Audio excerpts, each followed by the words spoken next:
Welcome to the darkest corners of the unknown. The places where the cell service drops, the tree lines close in, and the illusion of safety we build around ourselves begins to fracture. We venture into the wild to escape the noise of the modern world. Wake, we seek peace. Wake, we seek solitude. But sometimes, when you strip away the lights, the crowd, and the concrete, you find out that the woods are not empty, and true isolation is a lot more terrifying than you could ever imagine. Sit back,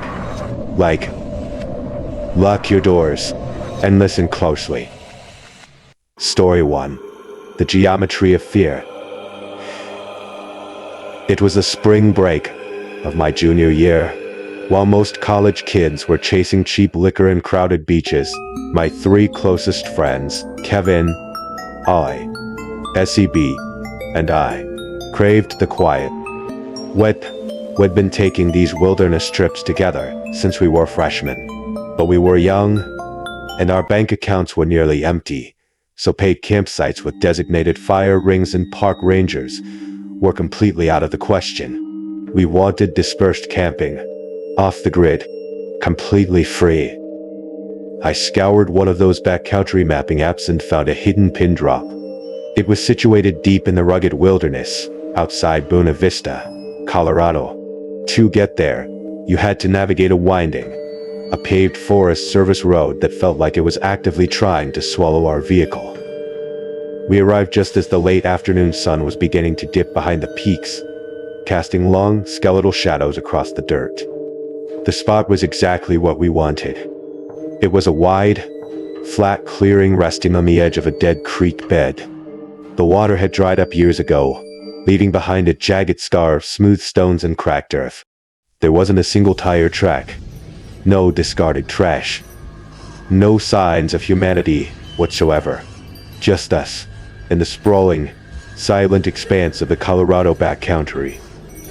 We pitched our tents in a loose, scattered cluster. There was no rhyme or reason to it. We simply staked them wherever the ground felt forgiving and free of rocks, leaving maybe 15 feet between each shelter. The evening faded into a typical camping trip. We drank a few warm beers, shuffled a deck of cards by the light of our headlamps, and let the exhaustion of the long doctor wash over us. By 11 o'clock, the chill set in, and we retreated to our separate tents, zipping the nylon doors shut against the dark. I need you to understand something about the way I sleep. I am notoriously restless. Even in a perfectly climate-controlled bedroom, wrapped in a heavy duvet, I will wake up 3 or 4 times a night. In the woods, sleeping on a thin foam pad over unforgiving dirt. Forget about it. I usually spend the entire night tossing and turning, hyper-aware of every snapping twig and rustling leaf. But that night, I didn't drift off to sleep. I was pulled under. It was a suffocating, unnatural heaviness, like someone had slipped a powerful sedative into my bloodstream. A complete, dreamless blackout. When my eyes snapped open the next morning, the air inside my tent was stale. I sat up groggy, my head pounding with a strange, thick fog. I unzipped the flap to let in the crisp mountain air, and my blood turned to ice. I didn't move. I couldn't breathe. My brain simply refused to process the geometry of what I was looking at night. Our campsite had changed. All 4 of our tents had been moved. They hadn't been dragged a few inches by a harsh wind. They hadn't been bumped by a scavenging bear. They had been completely, meticulously relocated. They now sat 20 to 30 feet away from where we had pitched them the night before. But that wasn't the detail that made my stomach drop. They were arranged in a perfect, flawless square. And right in the dead center of that square, equidistant from all 4 of our doors, was a stack of smooth, pale stones, a makeshift monument that absolutely had not been there when we went to sleep. My heart hammered against my ribs. I scrambled backward into my tent, my eyes darting frantically across my belongings. My sleeping bag was perfectly positioned. My backpack was exactly where I had dropped it. My phone was still tethered to its portable charger. Nothing was missing. Nothing was even ruffled. The metal stakes holding the tent to the earthward, riven deep into the soil, completely secure. It was as if an invisible, giant hand had plucked my entire shelter off the ground, with me inside it, and gently set it down in a new location. I scrambled out into the dirt and started screaming for my friends. Kevin's tent violently unzipped, and he tumbled out, looking wild and disoriented. He didn't say a word. He just stared at the tents, then at the rocks, and then at me. The sheer, naked terror on his face mirrored exactly what I was feeling. Seconds later, Ollie and Desiby emerged. The four of us stood in the center of that impossible square, the morning sun offering absolutely no warmth. Like, none of us had woken up. None of us had heard a thing. Then, Ollie broke the silence. Her voice was trembling. She said she'd had a nightmare. A vivid, suffocating dream where she was walking single file through a blindingly hot desert, while a disembodied voice loudly counted her footsteps. Kevin's head snapped toward her. The color drained from his face. He swallowed hard and said she had a dream too. He dreamt he was a soldier, marching in perfect, lockstep formation alongside a massive army. SCB and I hadn't dreamed at all. But the realization hung in the air like poison. Mike, county, formations. A suffocating, heavy energy settled over the four of us. It was a shared psychological weight, a dark telepathy that made my skin crawl. It felt like we were all vibrating on the same unnatural frequency. The only way I can describe it is this. It felt as if there was a fifth person standing in that circle with us. An invisible, silent observer who was inside our heads, soaking in our panic. Desperate for a logical explanation, Kevin nervously laughed and suggested we'd just gotten blackout drunk, rearranged the camp ourselves, and simply forgot. It was a desperate theory, and it fell apart the moment we looked down at the dirt. There were rag marks. Thick, deep grooves in the soil leading from the original, scattered spots we had chosen, heading straight toward where the tents sat now. But the tracks didn't connect. About 10 feet away from each tent's final resting place, the drag marks abruptly stopped. The dirt was entirely smooth. Whoever, or whatever, had moved us, had dragged the tents part of the way. Light, and then hoisted them into the air, carrying them the rest of the distance. We slowly turned our attention back to the center, to the stones. There were exactly 4 of them, pale and round, balanced on top of one another with a delicate, impossible precision. It looked like a macabre art installation.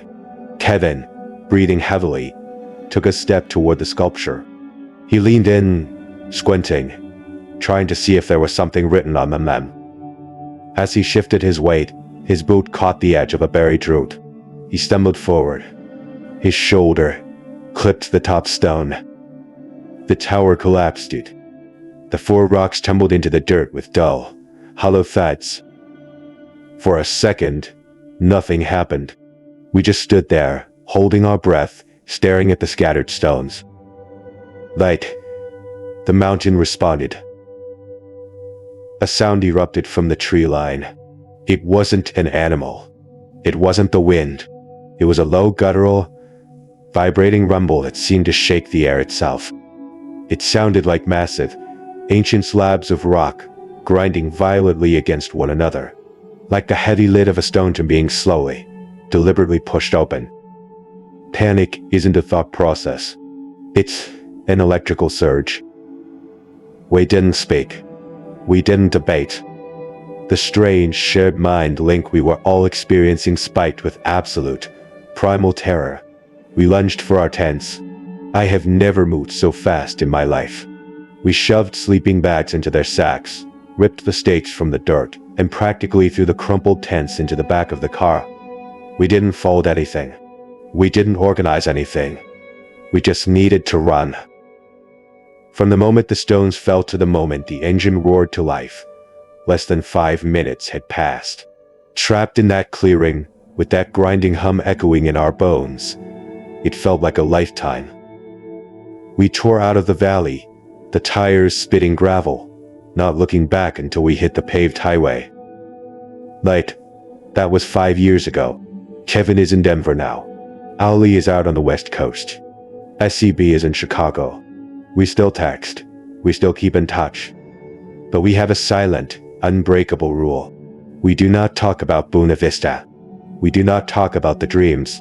And we never, ever talk about what was waiting for us in the dark. Because we all know that if we give it a voice, it stops being a nightmare. It becomes real again. Story 2. Uninvited. When you plan a romantic getaway into the deep woods, you're usually trying to escape the complications of other people. You're looking for a reset. That was the plan for my girlfriend Cadence and me. We'd been dating for about 1.5 years, and while we loved each other, the spark had dimmed. We were stuck in a loop of work, takeout, and television. We needed the wild. Simon, and I was 23 at the time. I spent weeks scouring the internet for the perfect location. I wanted something off the beaten path, but not completely isolated, just in case of an emergency. I finally settled on a primitive campground buried deep in the Uinta National Forest in North Carolina. The reviews promised no more than 7 scattered campsites, spread far enough apart that you couldn't hear your neighbors. Perfect. We left on a Friday afternoon, stocking up on groceries near the forest boundary, and finally bumped our way down a brutal, pothole-riddled Forest Service road as the sun began to set. When my truck finally rolled into the main campground clearing, I breathed a sigh of relief. It was beautiful. Dense, ancient trees, weathered picnic tables, and heavy iron fire rings. We slowly cruised the loop. It was almost a ghost town. We passed only one occupied spot, marked by an older, faded blue sedan, but there was no one in sight. Cadence pointed out the windshield toward the very end of the dirt track, right where the road surrendered to the thick, impenetrable brush of the forest. It was a secluded haven, shielded from the rest of the grounds by a dense wall of pines. We parked and spent the twilight hours wrestling with tent poles and unrolling sleeping bags. Cadence had a very specific vision for how the camp should look, so I happily took orders, fetching gear and organizing supplies until the last slivers of daylight vanished. I struck a match, and soon we had a brilliant fire crackling in the darkness. We sat in canvas chairs, nursing cold beers, eating sandwiches, and watching the embers dance. It was exactly what we needed. Simple, quiet, safe. Around 10 o'clock, Cadence grabbed her toothbrush and walked off toward the communal water spigot near the center of the campground. I stayed behind, lazily poking the burning logs with a long stick, mesmerized by the glowing ash. Nice night for it. I flinched so hard I nearly dropped my beer. Standing just inches beyond the illuminated ring of the firelight was a man. He hadn't snapped a twig. He hadn't crunched the gravel. He had just materialized from the blackness. He stepped into the orange glow, raising a hand in a lazy half-apology. He introduced himself as Aiden, claiming he was the owner of the Bluecid and we'd seen earlier. He looked to be in his early 30s, wearing unremarkable, slightly dirt-stained clothes. But it was his eyes that set off every alarm bell in my nervous system. They were arc-wide and entirely unblinking. He locked onto my gaze with a predatory intensity that made the hair on my arm stand up. Before I could figure out how to politely tell him to get lost, I heard footsteps approaching from the road. Cadence was walking back into the light. Her brow furrowed instantly. She had that distinct, irritated sway in her step, the universal body language for, who is this guy, and why is he here? The moment Aiden saw her, a switch flipped. I ceased to exist. His body physically pivoted away from me, fully squaring up to my girlfriend. A slow, A nerving smile crept across his face. "You picked a good spot," he said, his voice dripping with an odd, hollow warmth. "Right, real secluded out here." He told her he was solo camping to get away from people. A statement that made absolutely zero sense, considering he had just silently stalked into our private campsite in the middle of the night to force a conversation. For the next 2 minutes, it was agonizing. He just kept talking at her. Cadence gave him tight, single-word answers, shifting her weight, clearly waiting for him to take the hint. He didn't. He just kept staring, his eyes roving over her face in the flickering firelight. Finally, it had enough. I stepped forward, cutting off his line of sight, and bluntly stated that we had an early morning and were going to bed. The smile vanished. He stared at me for a long, heavy second, nodded once, and turned around. He walked directly into the dense, pitch-black forest. He didn't click on a flashlight. He didn't pull out a phone. He just dissolved into the dark, navigating the treacherous woods completely blind. Cadence and I exchanged a look of pure dread. We quickly doused the fire, zipped ourselves securely into the tent, and tried to convince ourselves he was just a socially awkward weirdo. I don't know what time I drifted off, but I know exactly what time I woke up. It was 3:00 a.m. I didn't wake up naturally. I was jolted awake by a sound. White voices. Just outside the thin nylon walls of our tent. I lay perfectly still, my breathing shallow. It sounded like two men, speaking in low, hushed tones. The cadence of a casual conversation, happening right on the edge of our clearing. But Cadence was dead to the world, breathing softly in her sleeping bag. A sudden, fierce surge of adrenaline hit me. I wasn't going to lie there unweight to become a victim. I slowly reached for the zipper of the tent, agonizing over every tiny metallic click it made. I pulled it down just enough to peek through. The voices instantly ceased. Complete, suffocating silence. It was as if they had heard the zipper, even though I had moved at a glacial pace. I snatched my flashlight, jammed my arm out of the opening, and clicked the heavy beam on, sweeping it wildly across the trees. The pale light illuminated empty trunks and swaying branches. Whoever was out there had vanished into the shadows. I retreated back inside, my heart hammering in my throat. I tried to rationalize it. It's a public campground. Sound carries. Maybe they were just walking the road. I didn't sleep the rest of the night, but I chose not to mention it to Cadence when the sun came up. I didn't want to ruin her day. We spent the afternoon hiking miles of beautiful, rugged trails. By the time the sun began its descent, we were exhausted and hungry. We returned to the campsite, and I jogged over to my truck to grab an armful of firewood from the bed. As I walked past the hood, something caught my eye. Slipped underneath the driver's side windshield wiper was a folded white napkin. My stomach plummeted. I reached out, pulled it from the glass, and unfolded it. Scrawled in harsh, jagged handwriting was a single sentence. "You should move your tent." The blood rushed out of my head. I marched straight to Cadence, thrust the note into her hands, and finally confessed about the whispering it heard at 3. Right. Her eyes widened in horror. She whispered. "It has to be," I said, my fists clenching. And right on cue, as if summoned by his name, the brush cracked open. I strolled into our campsite. He was wearing the exact same clothes as the night before. Fear evaporated into pure, blinding rage. I closed the distance between us, jabbing my finger toward his chest, aggressively demanding to know what his problem was. I accused him of writing the note, of standing outside our tent in the dark. I wanted him to know I wasn't an easy target. He held his hands up, taking a step back.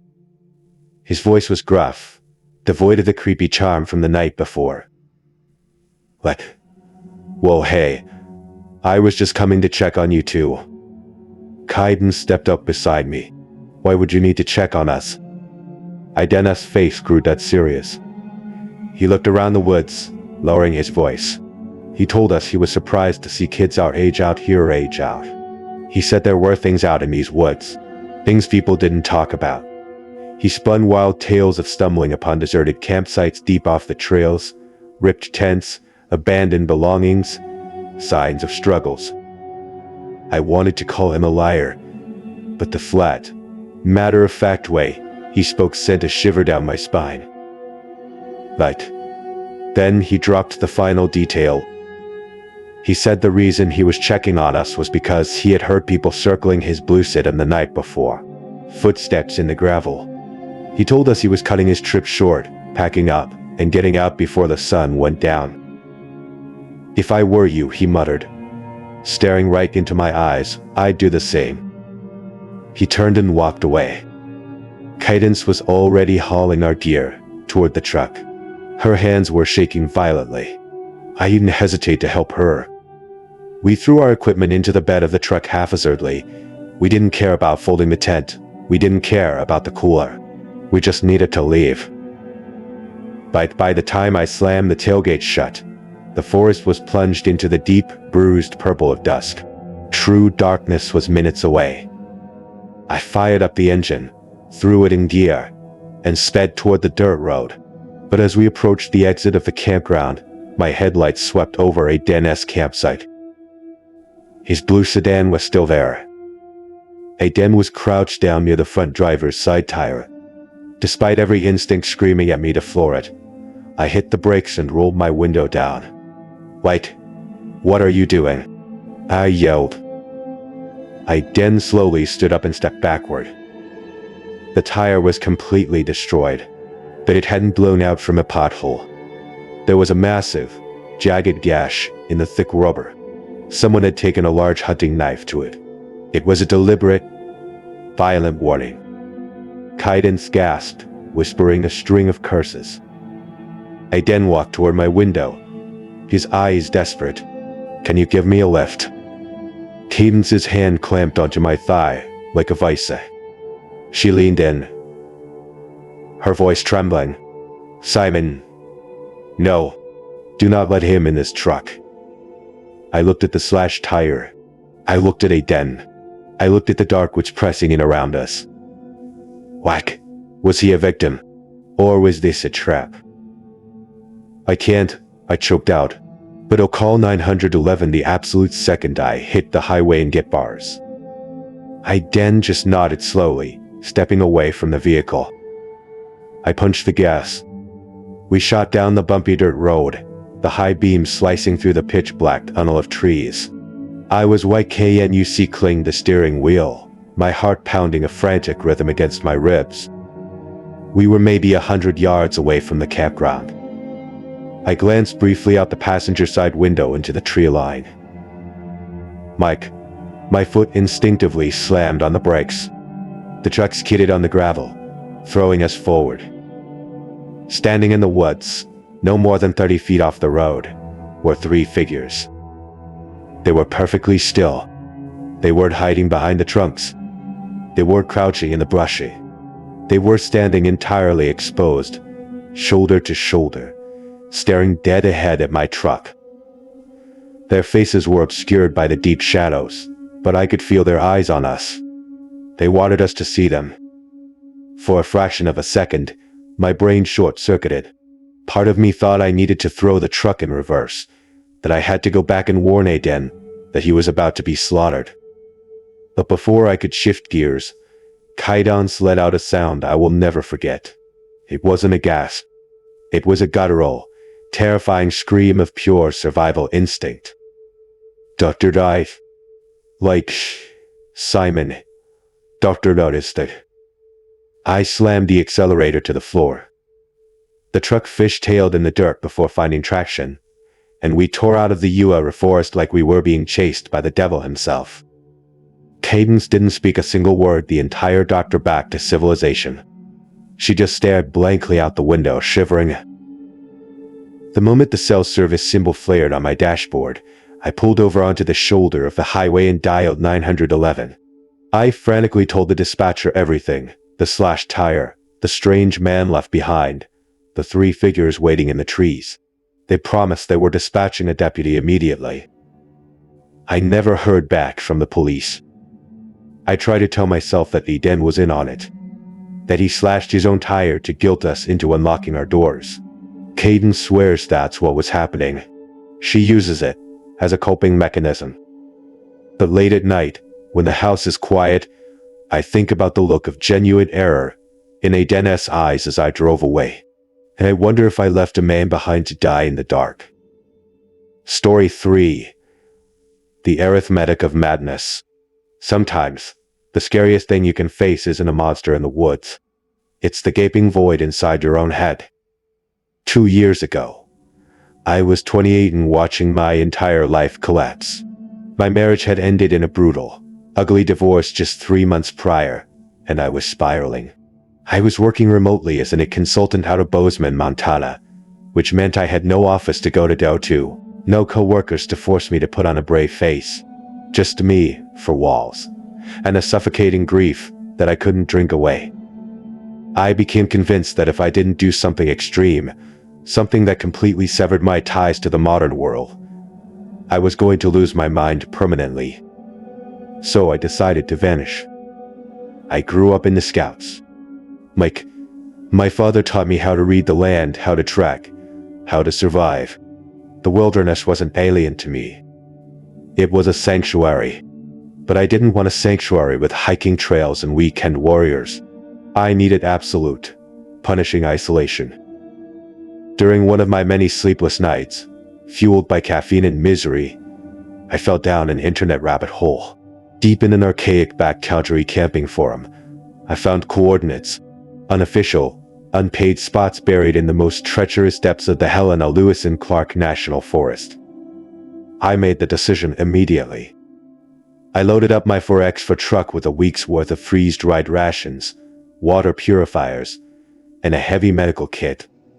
And because I know what stalks the Montana mountains, I packed my Remington 700 rifle. You don't walk into grizzly country without teeth of your own. The drive was brutal. For hours out of Bozeman, the asphalt surrendered to dirt, the dirt surrendered to gravel, and the gravel eventually vanished into an overgrown, barely recognizable path. My GPS glitch hadn't died. I spent an hour battling my truck through thick brush, twice having to get out and physically drag heavy fallen timber out of my way. Finally, the trees choked the path entirely. I cut the engine. The silence that rushed in to fill the cab was absolute. It was deafening. I stepped out into the crisp mountain air.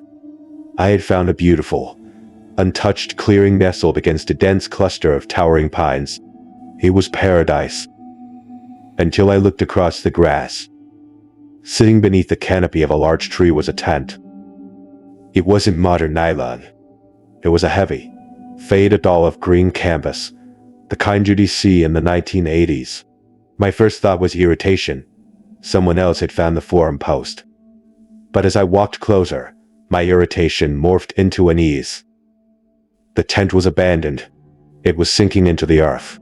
Massive blooms of thick, black mold crawled up the seams, visible from 20 feet away. It had been rotting out here for years. I stopped a few feet from the flap and called out, "Hello." Nothing but the wind. The zipper was heavily corroded, stuck halfway up the door. Morbid curiosity overrode my common sense. I grabbed the dirty canvas and pulled the flap back. The smell hit me like a physical blow. It was a thick, gag-inducing stench of decay. It smelled like rancid meat and wet rot.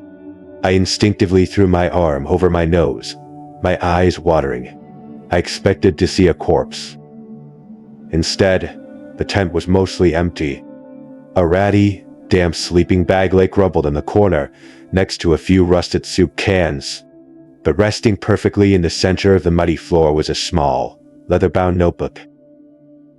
Holding my breath against the nausea, I leaned in, snatched the book, and staggered back into the fresh air, gasping. I wiped the dirt from the cover and flipped it open. There were no journal entries. Like, no maps. Just tally marks. Page after page, covered in frantic, scratchy pen strokes. But they weren't grouped in the standard sets of 5. They were grouped in 7s.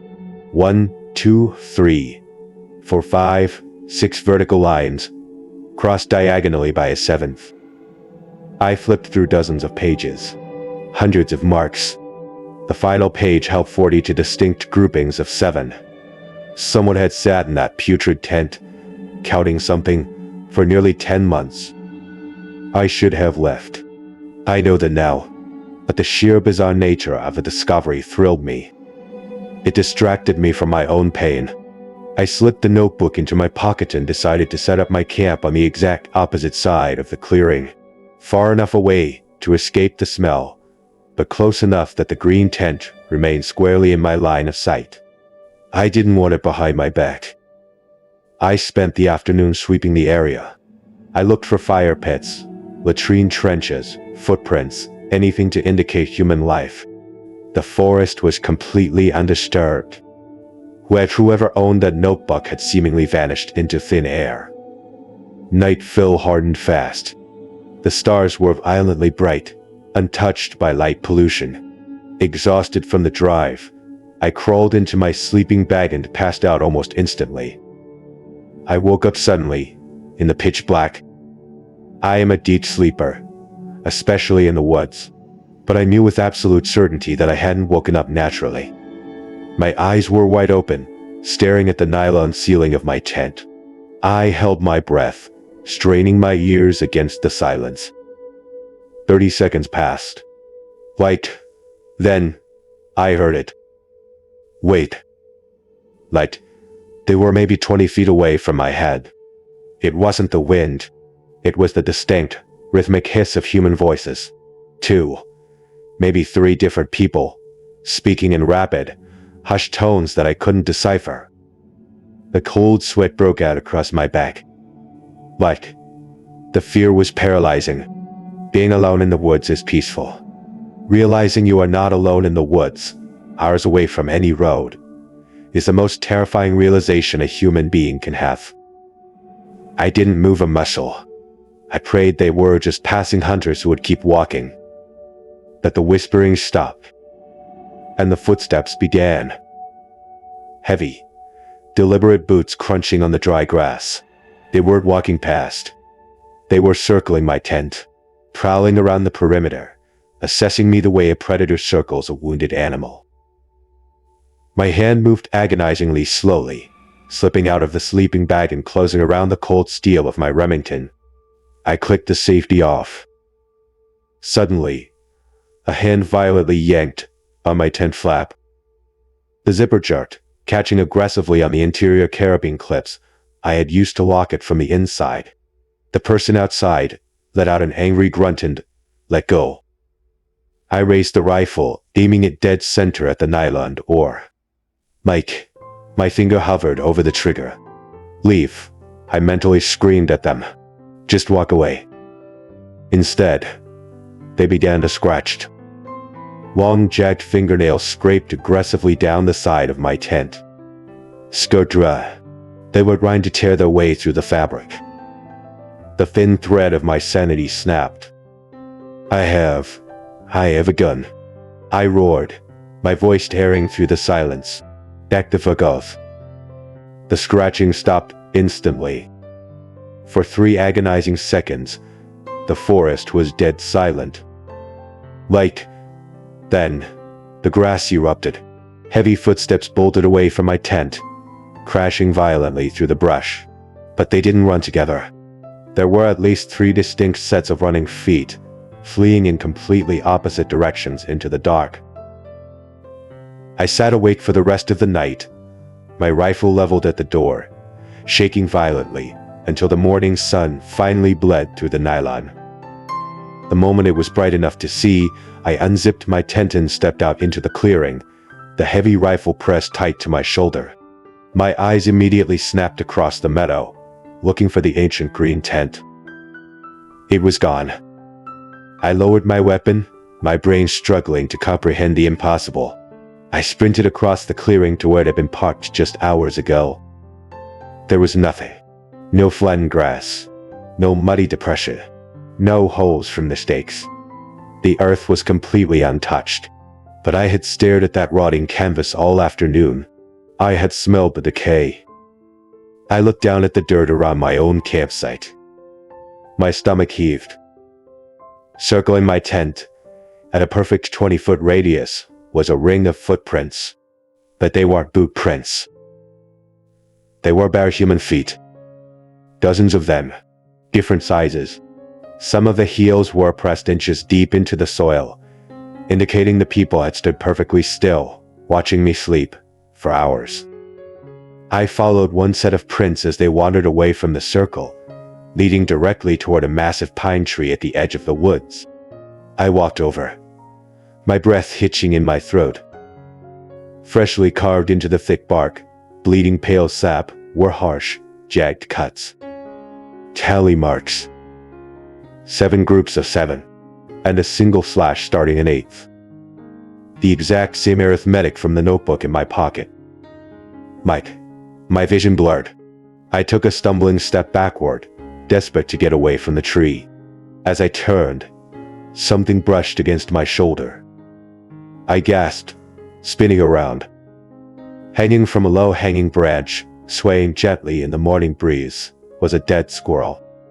It hadn't been killed by an animal.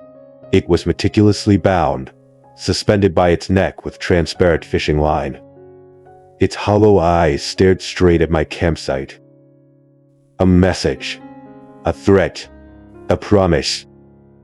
I didn't think. I just reacted. I ran back to my camp, ignoring my tent, ignoring the expensive gear. I grabbed my keys, threw my rifle into the passenger seat, and slammed the truck into reverse. The drive out was a nightmare of grinding gears and panicked breathing, reversing blindly through miles of overgrown trail, terrified that at any moment, barefoot figures were going to step out of the woodline and block my path.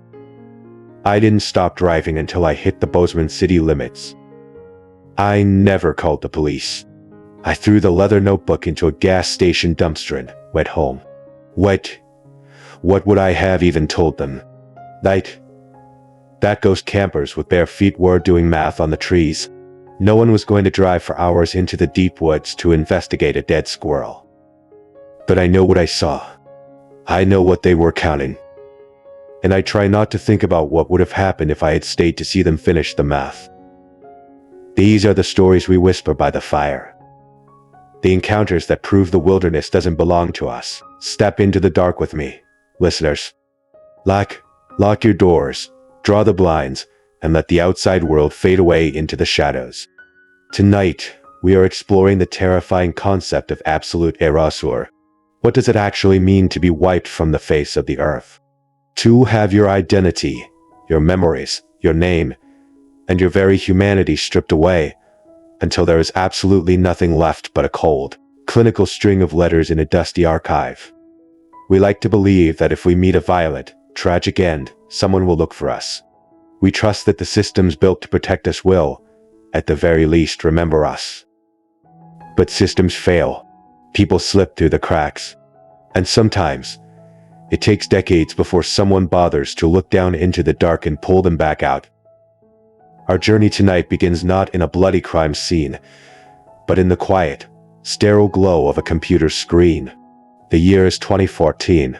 Christina Skates, a 23-year-old biology student attending Cleveland State University, was sitting alone on a mundane afternoon. She was a woman with a highly methodical mind, someone who possessed a deep, almost obsessive passion for genealogy. Christina spent her free hours plunging into the depths of family histories, untangling the complicated webs of ancestry, and digging through digital archives. She was brilliant at it. She utilized complex cross-referencing, deep database mining, and advanced DNA tracing techniques that would make seasoned, veteran investigators pause and take notes. She possessed a natural, insatiable hunger for putting broken puzzles back together. On this particular afternoon, she was idly scrolling through digital cemetery records. just killing time. Line after line of names, dates, and final resting places flickered across her monitor. And then her eyes hit line 82,483. The scrolling stopped. The room around her seemed to grow uncomfortably quiet. The entry listed a date of death, February 5th, 1975. But where a name should have been, where the identity of a human being should have been permanently etched into the historical record, there was only a chilling, 5-word description. Unknown white female bones. Christina sat frozen, staring at those words. A sudden, heavy weight settled in her chest. This wasn't just a typo. This was a human being. A woman who had been murdered, tossed away, and buried without a name, completely and utterly abandoned by society. For months, after that day, the phrase echoed in Christina's mind. It was a persistent, nagging whisper in the back of her head, constantly reminding her that something was fundamentally, horribly wrong. But what made this specific ledger entry feel like a personal haunting was the geography. This nameless victim wasn't found in some far-off, distant state. The remains had been discovered in Strongsville, Ohio, a mere 20-minute drive from where Christina herself had grown up. This was her home turf. This was a nightmare buried in her own backyard. To truly comprehend how a brutal murder was reduced to a mere footnote in a cemetery log, we have to travel back in time. We must rewind the clock to the bitter, freezing winter of 1975. It was February 15th. The Ohio air was violently cold, the kind of chill that bites through your coat and settles deep into your joints. 3 teenage boys were wandering through the desolate, frost-bitten woods along the rocky river inside the Mill Stream Run reservation. The trees were bare, the ground was hard, and the landscape was silent. As they kicked through the winter debris, one of the boys spotted something unnatural resting in the freezing mud. They approached cautiously, the breath plummeting from their mouths in the frigid air. Scattered across the freezing earth were skeletal remains. They were unmistakably human. Panic set in. Whether they were terrified of the police, or just paralyzed by the horrific reality of what they had stumbled upon. It took the teenagers a little while to finally report the grim discovery to the authorities. When the police finally arrived and began excavating the frozen ground, the nightmare only deepened. The remains had been brutally ravaged by the elements. Months of harsh, weather and aggressive animal scavenging had scattered the bones across the desolate woodland. Crucial pieces of the skeleton were completely missing. The lower jawbone, the mandible, was gone. Almost all of the teeth had been lost to the dirt, leaving only 5 intact, along with 1 wisdom tooth that had never erupted. But the skull remained, and the skull told a terrifying, violent story. Embedded deep inside the left temple was a single, .25 caliber bullet. This wasn't an accident. This wasn't exposure. This was an execution. 3 days later, on February 12th, the coroner officially ruled the death a homicide. The medical examiners estimated the victim to be a young woman, roughly 20 years old. But without the rest of the remains, it was little more than an educated guess. Investigators knew they were looking at a young, white female who had been shot in the head and discarded like trash in the freezing woods. But who was she? The detectives in 1975 utilized every single tool available to them in that era, which, tragically, wasn't much tragically. They were so desperate for a lead that they even pulled photographs of Patty Hearst, who was dominating the national headlines at the time, hoping against hope that they had somehow stumbled onto the most famous missing person in the country. It was a massive, desperate reach, and of course, the dental records proved it was a dead end. They checked missing persons reports. Nothing fit. They waited for grieving parents to call the station. The phones remained silent. The investigation hit a brick wall at full speed. 3 months later, on May 15th, 1975, the system gave up. The fragmented bones of the young woman were packed away and transported to Memorial Garden Cemetery.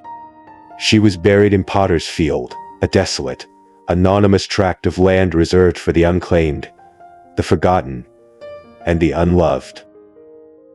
There was no service. There were no tears. No family member stood by the grave to say goodbye. She was lowered into the earth beneath an unmarked stone, swallowed by the soil, and relegated to line 82,483 in a ledger book. Unknown white female bones. Decades bled away. Detectives grew old and retired. Evidence boxes were shipped into dark, climate-controlled storage rooms, gathering thick layers of dust. The murdered girl by the Rocky River was completely erased from the public consciousness. Until 2014, until a 23-year-old biology student refused to look away. Christina's academic training had hardwired her brain to ask questions, to relentlessly pull at loose threads until the fabric unraveled. Her friends jokingly called her an amateur detective, but her drive was entirely serious. She could not stomach the idea that a victim could be so thoroughly discarded. She began her crusade where any classic investigation starts: the archives. Christina spent grueling hours isolated in the quiet basements of local libraries. She hunched over glowing microfiche machines, the mechanical whir of the reels filling the silence as she scrolled through thousands of pages of decades-old newspapers. She was hunting for any scrap of ink, any forgotten headline from February 1975 that might hold a clue the police had missed. What she found was deeply disturbing. It wasn't that the information was wrong. It was that there was almost no information at all. A young woman had been shot in the head and dumped in a public reservation, and the local press had barely deemed it worthy of a passing mention. It was treated as just another nameless body. A Jane Doe not worth the ink. Without media pressure, the public remained completely oblivious. No tips came in. No outrage was sparked. The press had failed her just as spectacularly as the justice system had might. Frustrated but undeterred, Christina pivoted to the authorities. She picked up the phone and began dialing. She called the Cleveland police. She called the Akron police. She called the Cuyahoga County Sheriff's Office. She slammed into bureaucratic walls at every turn. Some departments claimed they had absolutely no record of the incident. Others stated the files were incomplete. Most simply brushed her off, citing protocol, telling the persistent college student that cold case files were strictly confidential, and that formal requests would take months to process. Christina was confronting the infuriating reality of institutional red tape. She was learning firsthand how easily a cold case can remain frozen solid, guarded by a labyrinth of apathy and protocol designed to keep curious eyes out. But then, a crack formed in the wall. Christina managed to get a hold of Lieutenant Don Silvius with the Cleveland Metro Police. Expecting another dismissal, Christina launched into her pitch, explaining her intense interest in the Strongsville Jane Doe. Lieutenant Silvius didn't hang up. He listened. He heard the genuine, desperate concern in Christina's voice. He recognized her as knowledge of genealogical research. Silvius made a decision that broke protocol, a decision that would alter the course of history. He realized that this case was going nowhere sitting in a box. If this determined student had the digital savvy to shake the trees, why not give her the wind to do it? Silvius handed Christina the keys to the kingdom. He provided her with copies of the original, highly restricted case files. Suddenly, Christina was holding the nightmare in her hands. The faded, horrifying crime scene photographs. The muddy skull resting in the winter debris. The close-up forensic shots of the bullet hole fracturing the temple.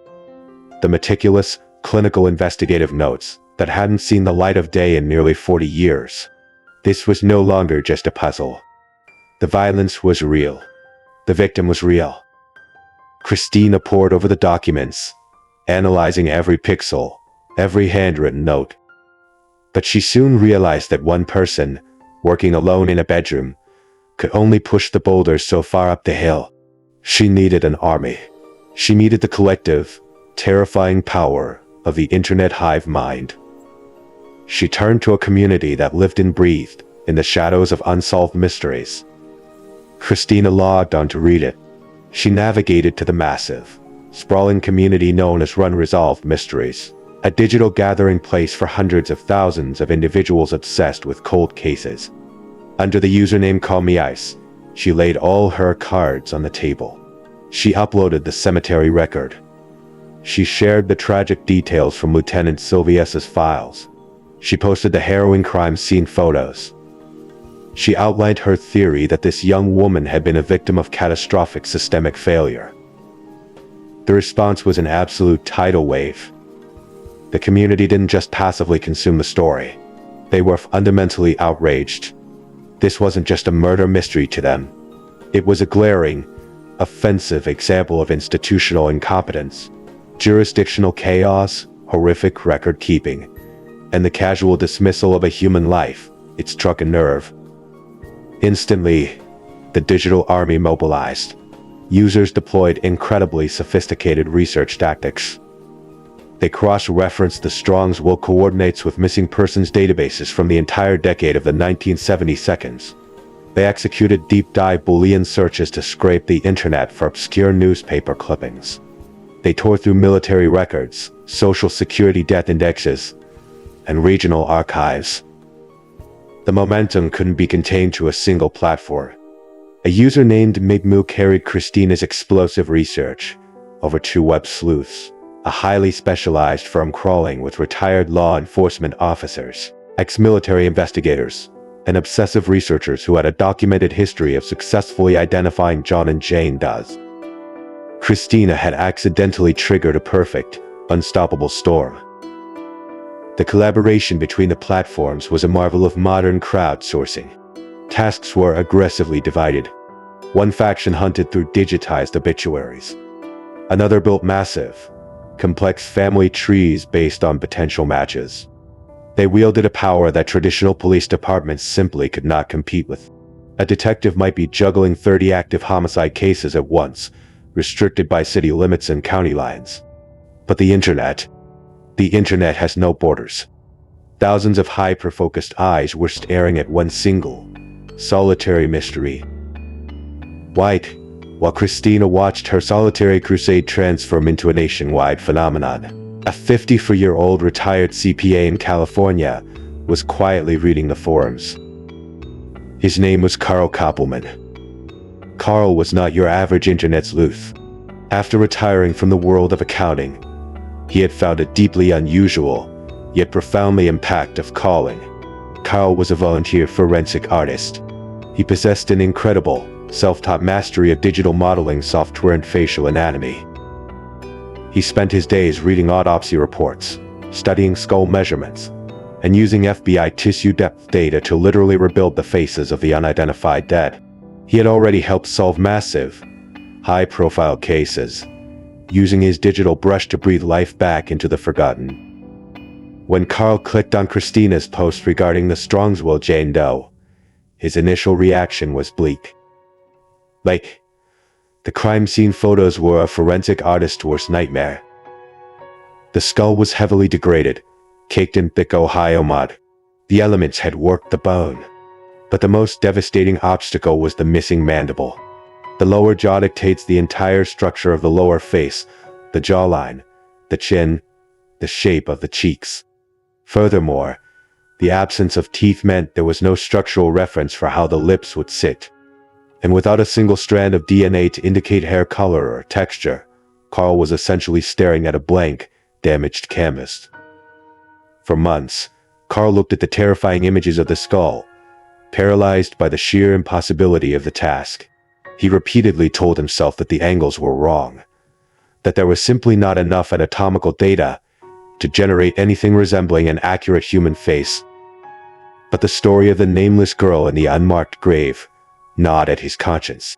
The sheer injustice of her arrasor wouldn't let him sleep. Finally, driven by the same stubborn refusal to quit that had sparked Christina's journey, Carl decided to force the issue. He booted up his sophisticated 3D modeling software. He analyzed every microscopic contour of the remaining bone.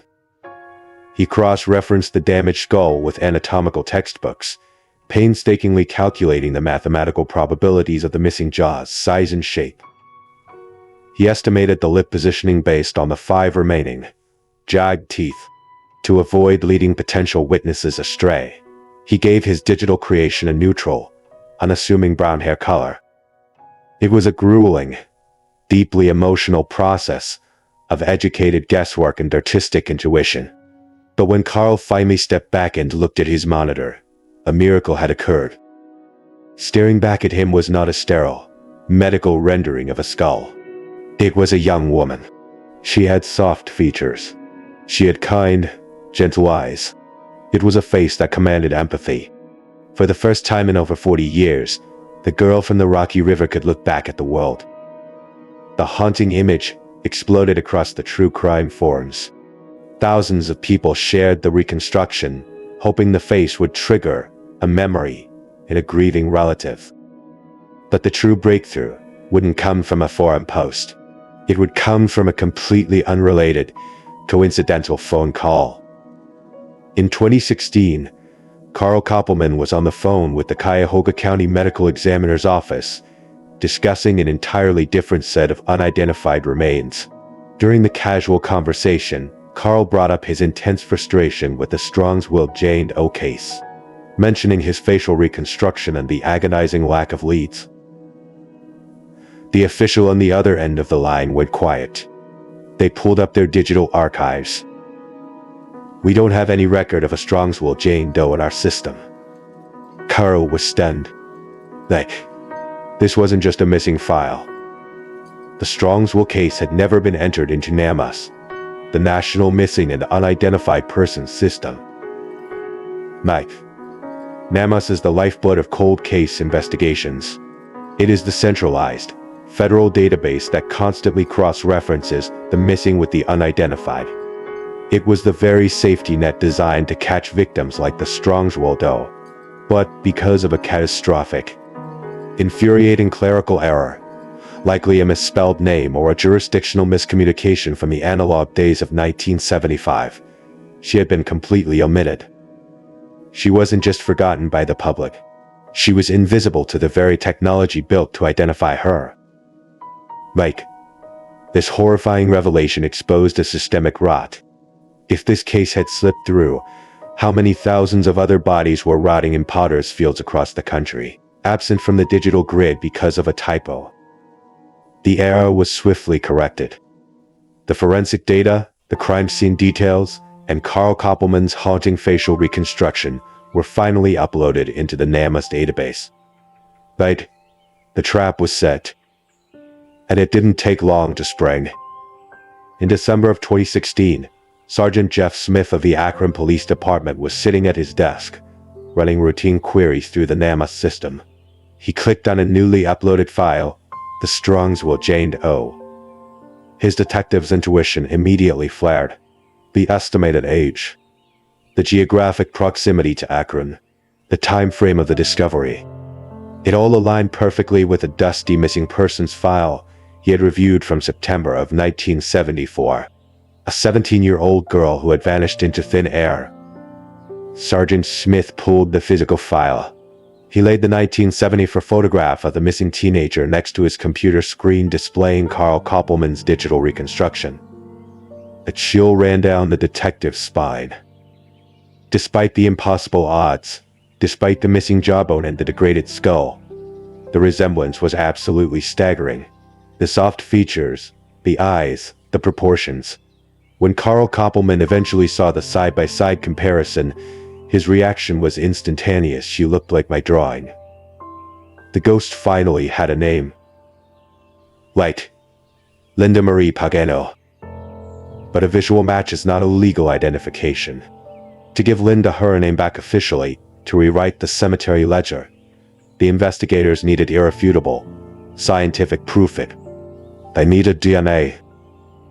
And to get DNA, they had to wake the dead. In October of 2017, heavy machinery and solemn investigators descended upon Memorial Gardens Cemetery. The task was a nightmare. Potter's Field was a disorganized, chaotic patch of earth with abysmal record-keeping. Using highly advanced ground-penetrating radar from the University of Akron, they scanned the soil, hunting for anomalies that matched the 1975 burial logs.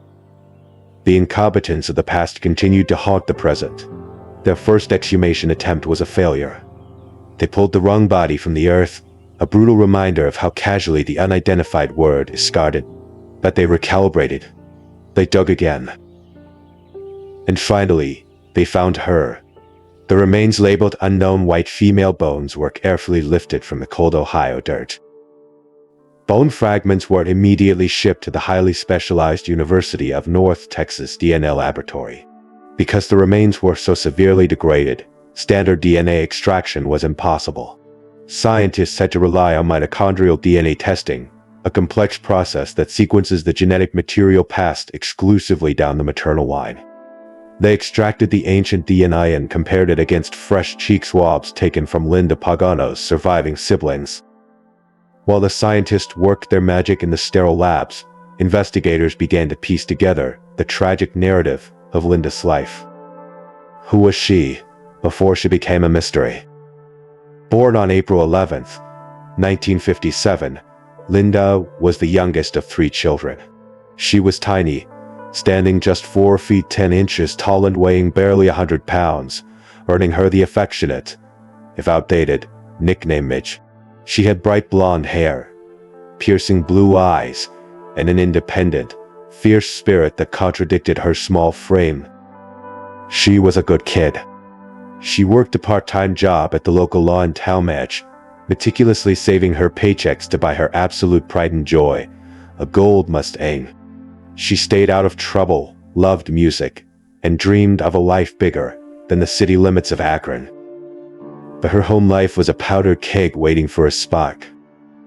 Linda adored her mother, but she lived in constant, suffocating tension with her stepfather, Byron Claflin. Byron was a bartender with a notoriously short fuse and a heavy drinking habit. He ruled his household with an iron fist, and as Linda approached her 18th birthday, her natural desire for independence clashed violently with his need for absolute control. The fuse was finally lit on the last weekend of August, 1974. On August 31st, Linda was buzzing with excitement. She had scored tickets to see Crosby, Stills, Nash Young at the massive Cleveland Stadium. She piled into her prized gold Mustang, picked up her boyfriend Steve Wilson and a few friends, and drove into the city. The concert was legendary. 80,000 screaming fans. 3 hours of electric, life-altering music. Friends later recalled that Linda was glowing that night. She felt entirely on top of the world. The final song the band played that night was Ohio, Neil Young's Dark, morning anthem about the Kent State shootings that had happened just miles away. The bitter, sickening irony is impossible to ignore. As Linda sang along to a song about the tragic deaths of young people in Ohio, she had less than 12 hours to live before becoming an Ohio tragedy herself. The concert ended late. Traffic out of the stadium was a nightmare. By the time Linda dropped off her friends and drove back to Akron, the clock had pushed to 4. Like 0 a.m. It was September 1st. When she finally turned the key in the lock of her apartment, she wasn't greeted by silence.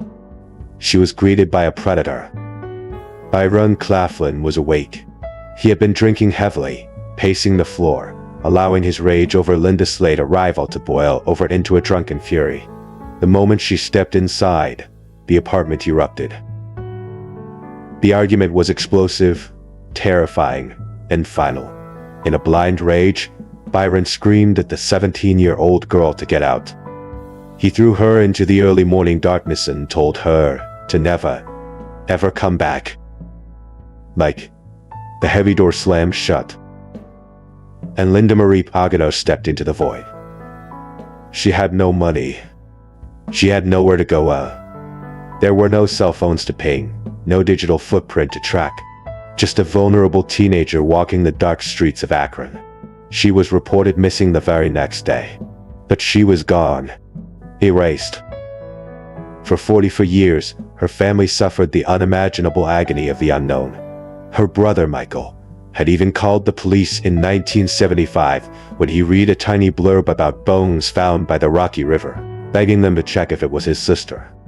The police casually dismissed him. They told him the details didn't match. They slammed the door on his closure. And Byron Claflin, the violently angry, drunken man who was the last person to ever see her alive, he remained the prime suspect in the eyes of the family. Mike. But without a body, without a crime scene, the police could do nothing. Byron took his secrets to the grave, dying in 1990, without ever facing a judge or a jury. Fast forward to June 29, 2018. The wait was finally over. The results from the University of North Texas arrived. The mitochondrial DNA from the muddy bones was a definitive, scientific match to the Pagano family. Combined with the age, height, and Carl Koppelman's terrifyingly accurate sketch, the truth was undeniable. The remains found by the teenage boys in 1975 belonged to Linda Marie Pagano. Christina Skates was sitting at home, playing a video game, when the phone rang. When she heard the news, the years of obsessive searching, the sleepless nights, the frustration of hitting bureaucratic walls, it all crashed down on her at once. She choked back tears. A 23-year-old college student had achieved the impossible. On July 12, 2018, law enforcement held a massive press conference. They stood before the cameras and officially erased line 82,483 from the cemetery ledger. The Strongsville Jane Doe was dead. Linda Pagano was alive in memory. For her brother Michael, the revelation was a crushing wave of grief and overwhelming relief. "I thought I was in a dream," he told reporters, his voice trembling. "I thought I would die wondering." Michael made it a point to track down Christina Skates. He met the young woman face to face, looking into the eyes of the stranger whose relentless, stubborn curiosity had given him his sister back. It was a profound, silent acknowledgement that sometimes true justice requires the obsessive dedication of the people, not just the badge. In January of 2019, the fragmented bones work remade bones. Linda Marie Pagano was finally laid to rest in Holy Cross Cemetery, buried right beside her mother. She was surrounded by the family that had never, ever stopped loving her. But this story does not end with handcuffs and a prison cell. When the identity was confirmed, the case was immediately upgraded to an active homicide investigation. But detectives inherited a nightmare. The evidence was 50 years old. The prime suspect, Byron Claflin, had been dead for nearly 30 years. Linda's boyfriend from that night, Steve Wilson, had completely vanished from all public records. Authorities didn't even know if he was still breathing. The brutal reality of cold cases set in. As Michael Pagano bitterly accepted, "We'll know in our hearts who did it, but we'll never be able to prove it."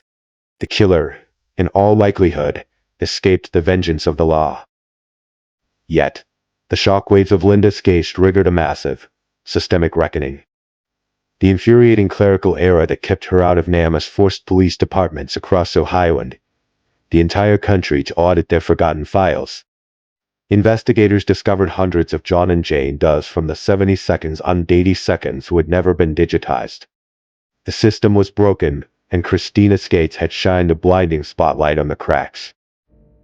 Her meticulous, responsible use of the internet hive mind revolutionized how law enforcement views civilian investigators. Police departments realized that they didn't have to fight the digital army. They could weaponize it. The collective obsession of thousands of people on Reddit and web sleuths could process information at a speed that traditional detectives could only dream of. Christina never sought the spotlight. She didn't want a book deal or a television show. She only wanted to correct a profound wrong. She took a string of clinical, terrifying words, unknown white female bones, and she transformed them back into a human being. She gave back the blonde hair, the blue eyes, the love of rock and roll, and the gold Mustang. She gave back the humanity that the darkness had tried so desperately to steal. So the next time you are scrolling through the internet late at night, remember Linda. Remember that buried beneath the digital noise, there are real ghosts waiting in the dark, waiting for someone stubborn enough, brave enough, and obsessive enough to look down into the abyss and call them by their name. Thank you for listening tonight, you beautiful, intellectually minded freaks. Keep your doors locked. Keep your eyes open. Until next time, stay out of the woods.